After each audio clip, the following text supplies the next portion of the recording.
శ్రీమాత్రే నమ. శ్రీ గురుభ్యో నమ. ద్వాదశ రాశుల వారికి కూడా ఈ యొక్క శ్రావణ మాసంలో ఎలా ఉండబోతుంది, ఏ ఏ రాశి వాళ్ళు ఏ ఏ రోజున ఎలాంటి మంత్రం చదువుకుంటే మంచిది అన్న విషయాన్ని ఇప్పుడు మనం తెలుసుకుందాం. తదుపరి సింహరాశి. సింహరాశి వారికి సంబంధించి శ్రావణ మాసం నందు ఎలా ఉంది అనే విషయాన్ని ఇప్పుడు మనం తెలుసుకుందాం. శ్రావణ మాసం చాలా చాలా ప్రత్యేకమైనటువంటి మాసం. శ్రవణ నక్షత్రం పౌర్ణమి నాడు వచ్చిన రోజు అది శ్రావణ మాసంగా పరిగణనలోకి తీసుకోవాలి.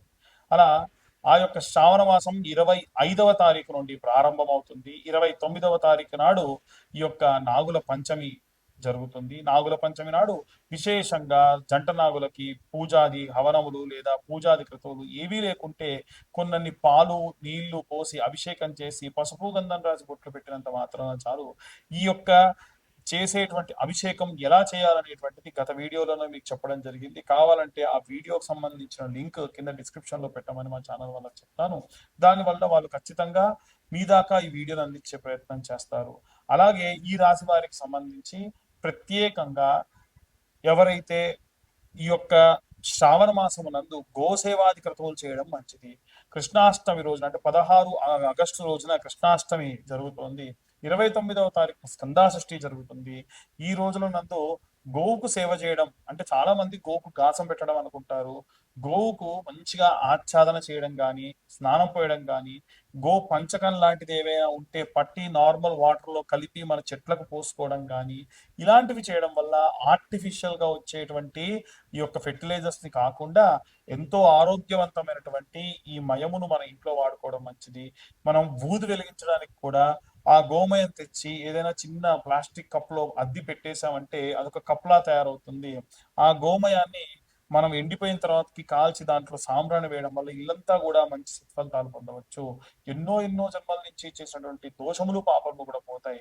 కాబట్టి ఈ విధంగా ఈ శ్రావణ మాసము నందు విశేష గోసేవ, విశేష కృష్ణ భక్తితో కూడినటువంటి కృష్ణనామస్మరణ, అలాగే బలరామ జయంతి, నాగుల పంచమి, సందా షష్ఠి ఇవన్నీ కూడా ఉన్నాయి. కాబట్టి ఈ రోజులలో విశేషంగా పూజాది క్రతువులు ప్రారంభించి చేసుకొని ఆనందంగా ఉండాలని కోరుకుంటూ ఉన్నాను. అలాగే అన్ని వర్గాల వాళ్ళు ఎలాంటి రెమెడీస్ తీసుకోవాలి, ఎలాంటి మంత్రపఠనం చేయాలనే విషయాన్ని ఇప్పుడు మనం తెలుసుకుందాం. విద్యార్థులు, గృహిణులు, సినీ రాజకీయ రంగాల వాళ్ళు, ఉద్యోగస్తులు, వ్యాపారస్తులు, రైతులు, చేతి వృత్తులు చేసుకునేటువంటి వాళ్ళు అందరికీ సంబంధించి శ్రావణ మాసంలో మనకు శ్రావణ మాసం అనేటువంటి పేరు ఉంది కదండి. ఆ పేరు ఎలా అంటే ప్రతి సంవత్సరం కూడా ప్రతి నెలలో కూడా పౌర్ణమి రోజున ఏ నక్షత్రం అయితే వస్తుందో ఆ మాసానికి పేరు వస్తుంది. చిత్తా నక్షత్రం పౌర్ణమి రోజు వస్తే చైత్రమాసం, అలాగే విశాఖ నక్షత్రం గనక పౌర్ణమి వస్తే వైశాఖ మాసం, అలాగే శ్రవణ నక్షత్రం పౌర్ణమి నాడు వస్తే అది శ్రావణ మాసం. ఈ శ్రావణ మాసం జూలై 25వ తారీఖు నుండి ప్రారంభమవుతుంది. ఈ జూలై 25వ తారీఖు నుండి కూడా ప్రారంభమైనటువంటి ఈ యొక్క శ్రావణ మాసంలో ప్రత్యేకంగా మనం వీలైతే శివకేశవుల యొక్క ఆరాధన చేయాలి, లక్ష్మీదేవి ఆరాధన చేయాలి, అలాగే గౌరీ స్వరూపంగా ఉన్నటువంటి అమ్మవారికి కూడా ఆరాధన చేసుకోవాలి. ముఖ్యంగా ఈ సంవత్సరంలో ఈ నెలలో ప్రత్యేకమైనటువంటి అంటే జూలై 25 నుండి ఆగస్టు 25 వరకు కూడా ప్రత్యేకమైనటువంటి పర్వదినాలు ఉన్నాయి. ఉదాహరణకు రక్షాబంధనం అంటే రాఖీ పౌర్ణమి, అలాగే దాన్ని జంధ్యాల పౌర్ణిమ అని కూడా అంటారు. ఈ పౌర్ణమి నాడు నార్త్ ఇండియా సైడ్ విశేషంగా ఎన్నో పూజలు చేసుకుంటారు. అవి ఏంటో అని కూడా ఇప్పుడు మాట్లాడుకుందాం. మనకు రక్షాబంధనం రోజున చాలా మంది ఏంటంటే అన్న తమ్ముళ్ళకి అక్కలు లేదా చెల్లెళ్ళు రక్షాబంధనం రాఖీ కట్టడం మనందరికీ తెలుసు. వాస్తవంగా ఈ రాఖీ అనేటువంటిది రక్షగా తోడుగా ఉండాలని చెప్పి పూర్వం భార్యాభర్తలు కూడా కట్టుకునేవాళ్ళు. అంటే భర్తకు భార్య కట్టేది. రక్షాబంధనం అంటే రక్షగా తోడుగా ఉంటా అని అర్థం. అయితే ఈ రక్షాబంధనం రోజున ఖచ్చితంగా మీ యొక్క తోడబుట్టువులు ఎవరైనా ఉంటే వారి చేతితోని మీరు రాఖీని కట్టించుకోండి. ఎవరైతే మీ యొక్క పురోభివృద్ధి కోరుకుంటారో వారి యొక్క చేతితో మీరు రాఖీని ఖచ్చితంగా కట్టించుకోండి, మంచి సత్ఫలితాలు పొందవచ్చు.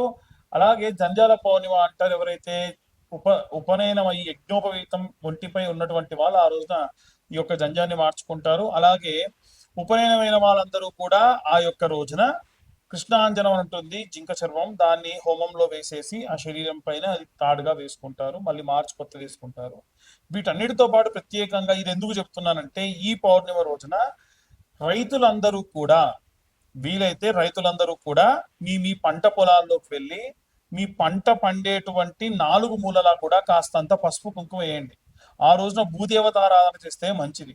మనం సంక్రాంతి సమయంలో ఉప్పు చెక్కను ఎలా చేసుకుంటారో north India side Chhattisgarh, Orissa, Gujarat ఈ ప్రాంతంలో ఉన్నటువంటి వారందరూ కూడా ఆ ఆవులకి ఆరోగ్యం బాగాలేకుండా ఉంటే పసరు వైద్యం లాంటిది ఆ రోజున చేసి తీపి మధుర పదార్థాలు వాటి యొక్క కుడితిలో కలిపి పెడతారు. దీని వలన పాడి పంట సమృద్ధిగా ఉంటుంది అని పూర్వం నుంచి మనకు వస్తున్నటువంటి నానుడి. అలాగే బలరామ జయంతి అనేటువంటిది ఉంటుంది. దానికంటే ముందు జూలై 29వ తారీఖు నాడు నాగుల పంచమి ఉంది. నాగుల పంచమి రోజు కూడా గత వీడియోలో కూడా నేను ఈ యొక్క నాగుల పంచమి గురించి లేదా ఈ యొక్క సర్పదోషం ఉన్నటువంటి సమయంలో చేయాల్సినటువంటి దాని గురించి చెప్పా. ఏమని అనంటే క్లియర్ గా జంట నాగులకి ఈ యొక్క నాగుల పంచమి రోజున క్షీరము అలాగే నీళ్లు పోసి శుభ్రంగా అభిషేకం చేసి, క్షీరం అంటే పాలు నీళ్ళతో అభిషేకం చేసి గంధం పసుపు కలిపినటువంటి మిశ్రమంతో లేపనం రాసి 21 బొట్లు పెట్టి 21 ప్రదక్షిణాలు చేసి 2 దీప ప్రమిదలు ఒకదానిలో ఒకటి పెట్టి ఆవు నెయ్యి వేసి దీపం వెలిగించి ₹5 లేదా ₹10 వీలైనంత వరకు కూడా స్వామివారి దగ్గర పూలు పండ్లు సమర్పించి 21 ప్రదక్షిణాలు చేయాలి. ఇలా చేస్తే సర్పదోష సంభవిత దోషాలు కూడా పోతాయి. ఇవన్నీ కూడా గత వీడియోలు ఇంకా డీటెయిల్డ్ గా మీరు ఎంతెంత తీసుకెళ్లాలి ఏంటి అని చెప్పి గత నెలలో ఉన్నటువంటి సమయంలో ఈ కాల సర్పదోష కాలం ఉన్న కాలం కాబట్టి ఈ సమయంలో చేసుకోండి అని చెప్పాను. అలాగే ఈ యొక్క 9వ తారీఖు నాడు మనకి ఈ యొక్క పౌర్ణమి అనేటువంటిది వస్తుంది. అలాగే నాగుల పంచమి 29వ తారీఖు నాడు వస్తుంది. అలాగే స్కంద షష్ఠి 29 ఆగస్టున వస్తుంది. ఆ రోజున కూడా ఇప్పుడు నేను చెప్పిన విధంగా మీరు జంట నాగులకు అభిషేకం చేసుకోవచ్చు. 16వ తారీఖు నాడు కృష్ణాష్టమి, గోసేవ చేస్తే మంచిది. ఆ రోజున అందరూ గోవుకు ప్రదక్షిణ చేస్తే మంచిది. 14వ తారీఖు నాడు బలరామ జయంతి అంటారు. ఆరోగ్యంగా లేని పిల్లలు ఎవరైనా ఉంటే ఆ యొక్క పిల్లల చేత్తోని నాగలికి కంకణం కట్టించి ఆ నాగలి మధ్యలో నుంచి పిల్లల్ని తిప్పుతారు. ఈ యొక్క కృష్ణాష్టమి రోజున ఆవు కింది నుంచి పిల్లల్ని తిప్పుతారు. ఇలా చేయడం వల్ల ఆరోగ్యం బాలేకుండా ఉన్న వారందరి యొక్క ఆరోగ్యం కూడా కుదుట పడుతుంది. కాబట్టి ఈ విధంగా ఈ శ్రావణ మాసంలో ఇవే కాకుండా మనకి శ్రావణ సోమవారాలు ఉంటాయి, శ్రావణ మంగళవారాలు ఉంటాయి, అలాగే శ్రావణ శుక్రవారాలు ఉంటాయి, అలాగే శ్రావణ శనివారాలు కూడా ఉంటాయి. ఈ శనివారాలు ఉన్నప్పుడు విష్ణుమూర్తి ఆరాధన చేయడం, సుదర్శన యాగాలు లాంటివి చేయడం, స్వామివారి యొక్క విష్ణునామ సహస్రనామాలు చదువుకోవడం చాలా మంచిది. సోమవారం నాడు ఓం నమ శివాయ అన్న మంత్రాన్ని ఎన్ని సోమవారాలు ఉంటాయని సోమవారాల పాటు ఓం నమ శివాయ అన్న మంత్రాన్ని ఈ యొక్క శ్రావణ మాసం అంతా కూడా పఠించడం చాలా మంచిది. అలాగే మంగళవారం నాడు విషయానికి వస్తే మంగళవారం నాడు విశేషంగా ఈ యొక్క మంగళ గౌరీదేవికి నోములు చేసుకునే వాళ్ళు ఉంటారు. శ్రావణ శుక్రవారాలు వరలక్ష్మి వ్రతాలు చేసుకునేవారు ఉంటారు. మీ యొక్క ఆచార వ్యవహారాలను బట్టి ఇవన్నీ కూడా తూచా తప్పకుండా దేవతార్చనలో ఎటువంటి లోపం రాకుండా చేసుకొని ఆరోగ్యవంతంగా ఉండండి. చాలా మంది ఇవాళ రేపు కనుదిష్టి, విపరీతంగా దిష్టి, అక్కసు వెళ్ళబుచ్చుకోవడం, ఫలానా వాడు ఇంత సంపాదిస్తున్నాడు అంత సంపాదిస్తున్నాడు నాకు ఆ యొక్క సంపాదన రావట్లేదు అనేటువంటి అక్కసు వెళ్ళబుచ్చుతూ ఉన్నారు.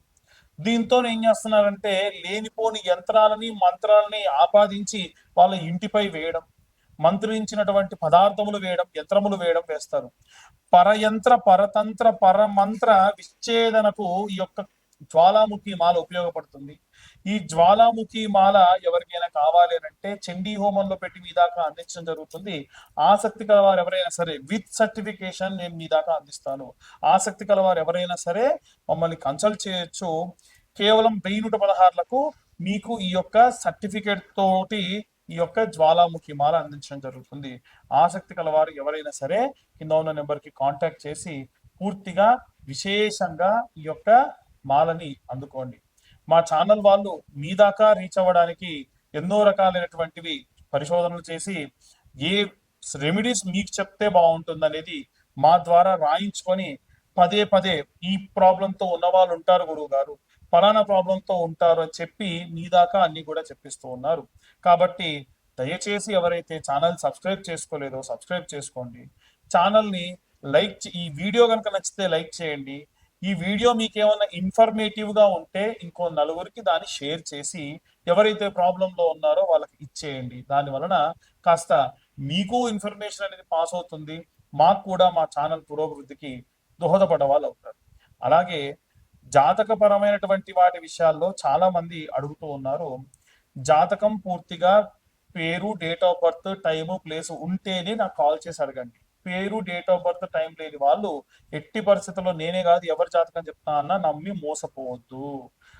చాలా మంది లక్షలకు లక్షలు ఖర్చు పెట్టుకున్నటువంటి వాళ్ళు కూడా ఉన్నారు. ఎట్టి పరిస్థితుల్లో ఈ పరిస్థితుల్లో మాత్రం ఉండకుండా ఉండండి. వీలైనంత వరకు కూడా జాతకం కావాలంటే 2025 రూపాయలు చెల్లిస్తే మీకు పూర్తి జాతకం విశ్లేషణతో మీ దాకా అందించడం జరుగుతుంది. సర్వే జనా సుఖినో భవంతు. స్వస్తి.